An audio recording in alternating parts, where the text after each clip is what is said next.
வணக்கம் நேயர்களே, நான் உங்கள் ஆஸ்ட்ரோ பூர்ணா, எண்கணித ஜோதிடம் மற்றும் ஆன்மீக பரிகார ஆராய்ச்சியாளர். இன்னைக்கு நம்ம சிம்ம ராசி அன்பர்களுக்கு 2025ஆம் வருடத்திற்கு உண்டான புத்தாண்டு பலன்களை பற்றி சொல்ல போறோம். இந்த புத்தாண்டு பலன்கள்னு சொல்லும் போதே எல்லாருக்குமே ஒரு ஆசை இருக்கும். யாரா இருந்தாலும் சரி, சின்ன குழந்தையா இருந்தாலும் நியூ இயர் பிறக்குது அப்படின்னா நீ என்ன செய்ய போற அப்படின்னா, நான் நல்லா படிக்கணும், நல்லா ஒரு விளையாடணும், நல்லா எங்க அம்மா அப்பா டாய்ஸ் வாங்கி கொடுக்கணும், அந்த மாதிரி ஒரு நல்லா இருக்கணும், நம்ம லைஃப் வந்து நல்லா இருக்கணும்ன்றது அந்த சின்ன குழந்தைக்கு கூட தெரியும். அந்த மாதிரிதான் சின்ன குழந்தையே அப்படி இருக்கு அப்படின்ற போது, நம்ம பெருசா இருக்கிறவங்க, ஒரு வயதானவர்கள், இல்ல ஒரு தொழில் செய்யறவங்க, வேலைக்கு போறவங்க, கல்லூரியில படிக்கிறவங்க, இந்த மாதிரியான டிஃப்ரெண்ட் ஸ்டேஜ்ல இருக்கிறவங்களுக்கு எல்லோருக்குமே ஒரு ஆசை இருக்கும்.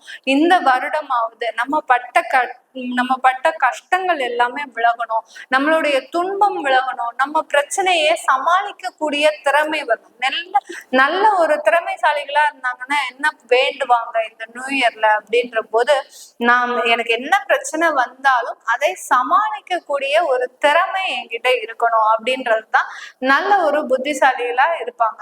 அவங்கதான் இந்த சிம்ம ராசி அன்பர்கள். ஏன்னா சிம்ம ராசி அன்பர்கள், சிம்மம்னு சொன்னாலே வெளிப்படையாக பகட்டாக எல்லாருமே பேசுறது என்னன்னா, அவனுக்கு என்னப்பா சிம்ம ராசி, அவன் எல்லா இடத்துலயும் ஜாம்னு இருப்பான், நல்ல அவனுக்கு ஒரு அதிர்ஷ்டம் காத்துட்டு இருக்கு அப்படின்னு தான் சொல்லுவான். ஆனா உண்மையிலேயே அந்த சிம்ம ராசியில இருக்கக்கூடிய அந்த 3 நட்சத்திரங்களும் பாத்தீங்கன்னா மகம், பூரம், உத்திரம், இந்த 3 நட்சத்திர அன்பர்களுமே பாத்தீங்கன்னா கொஞ்சம் லைஃப்ல கொஞ்சம் இல்ல, நல்லாவே ஸ்ட்ரகிள் ஆகி தான் அவங்க இந்த நிலைமையில இருக்கிறாங்கன்னா அவங்க எத்தனை ஒரு வழியை சந்திச்சிருப்பாங்கன்றது அந்த சிம்மராசி என்பவர்களுக்கு மட்டும்தான் தெரியும். அப்படியே நம்ம ஒவ்வொரு வருடமும் பாத்தீங்கன்னா ஒரு நல்ல ஒரு வாழ்க்கை வாழணும், ஒரு மேன்மையான ஒரு வாழ்க்கையை அடையணும், நம்மளுடைய வளர்ச்சியா இருக்கணும், எந்த நிலையிலையும் நம்ம தாழ்ந்துடக்கூடாது அப்படின்னு தான் எல்லாருமே நினைப்போம். அதற்குண்டான ஒரு பலனாக தான் இந்த 2025 இந்த சிம்ம ராசி என்பர்களுக்கு ஒரு கஷ்டங்களோட, ஏன்னா உங்களுக்கு இந்த வருடம் ஒரு நல்ல வருடமாக இருக்கும்னு நல்லாவே சொல்லலாம். ஆனா நீங்க நடந்துக்கிற அந்த ஒரு சிந்தனையை பொறுத்து, ஏன்னா ராசின்னு சொல்லும் போதே நான் ஒவ்வொரு பதிவுலையும் போட்டுட்டு இருக்கிறேன், உங்களுடைய சிந்தனை சம்பந்தப்பட்டது. சிம்ம லக்ன அன்பர்களா இருக்கிறீங்கன்னா உங்களுடைய வாழ்க்கை முறையை, உங்களுடைய வாழ்க்கை நடைமுறையை சம்பந்தப்பட்டது, உங்களுடைய அறிவு சார்ந்து செயல்படணும், உங்களுடைய ஜாதகரனுடைய தசாபுத்தி சார்ந்து செயல்படணும் அப்படின்னு தான் நம்ம சொல்லணும். இந்த சிம்ம லக்னமா இருந்தாலும் சிம்ம ராசியாக இருந்தாலும் இந்த 2025 பாத்தீங்கன்னா நீங்க எந்த அளவுக்கு கவனத்தோடு செயல்படுறீங்களோ, எந்த அளவுக்கு ரொம்ப எளிமையா செயல்படுறீங்களோ அந்த அளவுக்கு உங்களுக்கு ஒரு நல்ல ஒரு பிரகாசமான ஒரு வாழ்க்கை இருக்குன்னு தான் சொல்லணும். ஏன்னா உங்களுடைய அஷ்டம சனி, அதாவது 8ஆம் இடத்திற்கு வரக்கூடிய அந்த சனி பகவானினுடைய பெயர்ச்சி இந்த சிம்ம ராசி அன்பர்களுக்கு, எங்களுக்கு அஷ்டம சனி இப்பதான் வருதுன்றீங்க, நாங்க போன வருஷத்துல இருந்தே நிறைய பிரச்சனைகளை, சனி வருது இந்த புலி வருதுன்னு கதையா எங்களுக்கு போன வருஷத்துல இருந்தே இந்த பிரச்சனைகள் ஸ்டார்ட் ஆயிடுச்சு அப்படின்னு சொன்னா, போன வருஷம் உங்களுக்கு இருந்த பிரச்சனைகள் உங்களுக்கு அந்த ராகு கேதுனுடைய 8ஆம் இடத்துல அந்த ராகு பகவான் இருந்ததுனால உங்களுக்கு சில தேவையில்லாத தொந்தரவுகள், நீண்ட நாள் வியாதிகள், அதாவது திடீர் விபத்துக்கள், அது விரயங்கள் அதிகமாக இருந்திருக்கும். அந்த ராகு பகவான் யோகக்காரகனும் கூட, அள்ளி கொடுத்தா அப்படியே அள்ளி கொடுத்துட்டே இருப்பாரு, அப்படியே கூரையை பிச்சுக்கிட்டு கொடுப்பாரு. ஆனா அதே சமயத்துல அவர் இருக்கக்கூடிய இடம் பொறுத்து 8ஆம் இடத்துல இருக்கும்போது அந்த ஒரு பயங்கரமான ஸ்ட்ரகிள உங்களுக்கு கொடுத்துட்டாரு. அதுதானே காரணமே ஒழிய மற்றபடி வேற எந்த விதமான ஒரு இதுவும் கிடையாது. சனி பகவான் இந்த வருடம் தான் உங்களுக்கு 8ஆம் இடத்திற்கு வர்றாரு 2025ல. இந்த 2025 பாத்தீங்கன்னா நம்ம பலன்கள் கணிச்சு சொல்றது பாத்தீங்கன்னா 4 கிரகங்களினுடைய நிலைகளை பொறுத்துதான் நம்ம சொல்றோம். அதாவது குருன்ற அந்த சுப கிரகம், சனின்ற பாவ கிரகம், ராகுன்ற அந்த நிழல் கிரகம், கேதுன்ற நிழல் கிரகம், இந்த 4 கிரகங்களின் அடிப்படையில தான் நம்ம இந்த பலன்களை எல்லாமே கணிச்சு சொல்லிட்டு இருக்கிறோம். இது லக்ன அன்பர்களுக்கும் பொருந்தும், ராசி அன்பர்களுக்கும் பொருந்தும். உங்களுடைய தசாபுத்தியை மாத்திரம் நல்லா செக் பண்ணிக்கோங்க, தரவா நீங்க வச்சுக்கோங்க. எனக்கு இந்த தசாபுத்தி நடக்குது, இந்த நேரம் நேரம் இப்படி இருக்க போகுதுன்றத நீங்க முன்கூட்டியே ப்ரிடிக்ட் பண்ணி வச்சுக்கிட்டீங்கன்னா கண்டிப்பா இந்தந்த மாதத்துல இந்தந்த மாற்றத்தை நீங்க செஞ்சீங்கன்னா இந்த சிம்ம ராசிகள் அன்பர்கள் மாதிரி டார்கெட்டட் இது யாருக்குமே கிடையாது. நீங்க ஒண்ணு டார்கெட் பண்ணீங்கன்னா இந்த வருடம் கண்டிப்பா அச்சீவ் பண்ணியே தீர்வீங்க. ஏன்னா உங்களுடைய 11ஆம் இடத்துல அந்த குரு பகவான் அஷ்டமாதிபதி 11ஆம் இடத்துல வர்றாரு. அப்போ ஒரு வெறி கொண்டு செயல்பட போறீங்கன்னு அர்த்தம். அதாவது இனிமேல் வாழ்க்கையில நமக்கு கஷ்டமே வரக்கூடாது அப்படின்ற மாதிரி ஒரு முன் யோசனையோட ஒரு நிறைய பிளானிங்கோட இந்த காலகட்டத்துல செயல்பட போறீங்க. அந்த டார்கெட் எல்லாத்தையுமே அச்சீவ் பண்ணக்கூடிய ஒரு அன்பர்கள்னா இந்த சிம்ம ராசி அன்பர்கள் தான். ஏன்னா உங்களுக்கு அஷ்டம சனி ஒரு பக்கத்துல இருக்கட்டும், அது ஒன்றும் பிரச்சனையே கிடையாது. ஏன்னா சனின்றது எல்லாருமே நல்லா தெரிஞ்சுக்கோங்க சிம்மராசி என்பர்கள். ஏன்னா எல்லாருமே நிறைய ஒரு பதட்டத்துல இருக்கிறீங்க. எனக்கே நிறைய கால்ஸ் வந்திருக்குது, மேடம் எங்களுக்கு அஷ்டம சனி எந்த மாதிரியான பிரச்சனைகளை கொடுக்கும், நான் எனக்கு இப்பவே கஷ்டப்படுறேன்னா அடுத்த வருஷம் நான் உயிரோட இருப்பேனா அப்படின்ற மாதிரியான ஒரு பதட்டம்லாம் நிறைய பேருக்கு இருக்கு. அதனால நீங்க நல்லா ஒரு புரிஞ்சுக்கோங்க, என்ன சனி ஆகப்பட்டவர் என்ன செய்ய போறாரு. காலபுருஷனுக்கு சனி யாருன்னு முதல்ல நம்ம பார்க்கணும். காலபுருஷனுக்கு சனியாகப்பட்டவர் கர்மகாரகனும் லாபகாரகனும் தான் அந்த காலபுருஷனுக்கு. அதனால அந்த சனியாகப்பட்டவர் எந்த நிலையில வந்தாலும் இந்த 2 இடங்களையும் தான் பாதிப்பாரே ஒழிய உங்களுடைய ஆயுளையோ உங்களுடைய உடல் நலத்திலேயோ எந்த விதத்திலையும் கை வைக்கவே மாட்டார்.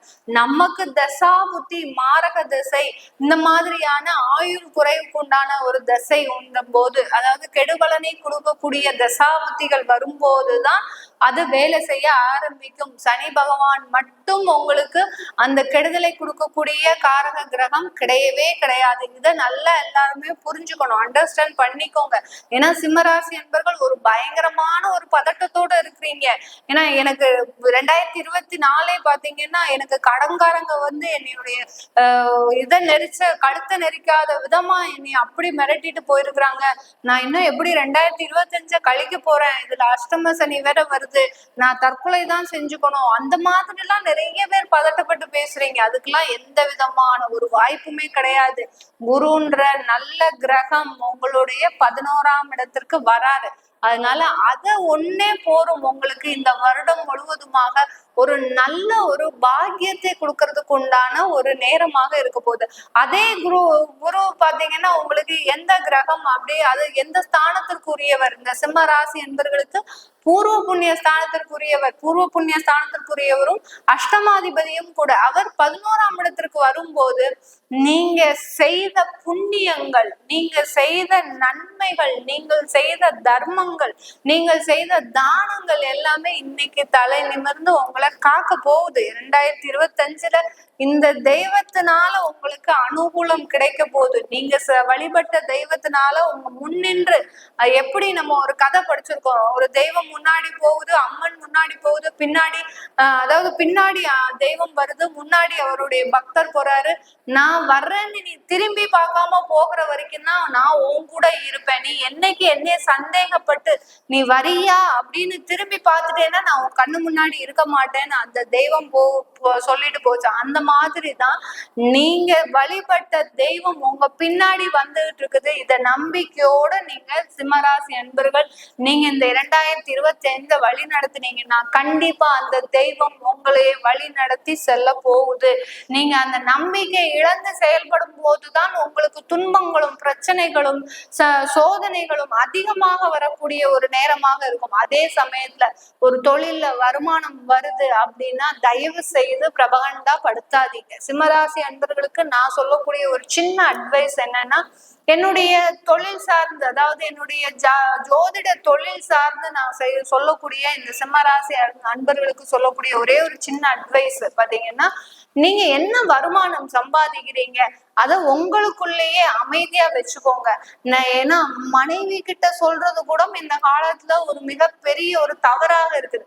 அப்ப நீ இவ்வளவு வருமானம் சம்பாதிக்கிற, என்கிட்டயே சொல்லல, இதுவே ஒரு பெரிய பிரச்சனை. அந்த அஷ்டம சனி அந்த மாதிரியான ஒரு வேலையெல்லாம் செய்வார். ஏன்னா எந்த அளவுக்கு நீங்க உங்களுடைய வருமானத்தை பிரபகண்டாப்படுத்துறீங்களோ, எந்த அளவுக்கு அந்த வருமானத்தை பற்றி நீங்க பெரிதாக நினைக்கிறீங்களோ, நான் இதை வாங்கிட முடியும் அதை வாங்கிட முடியும், அந்த மலையை இழுத்துற முடியும், இந்த மலையை இழுத்துற முடியும்னு பெருசு பெருசா நீங்க செலவுகளை யூகிக்கும் போது அந்த அஷ்டம சனி உங்களை சும்மா விடாது.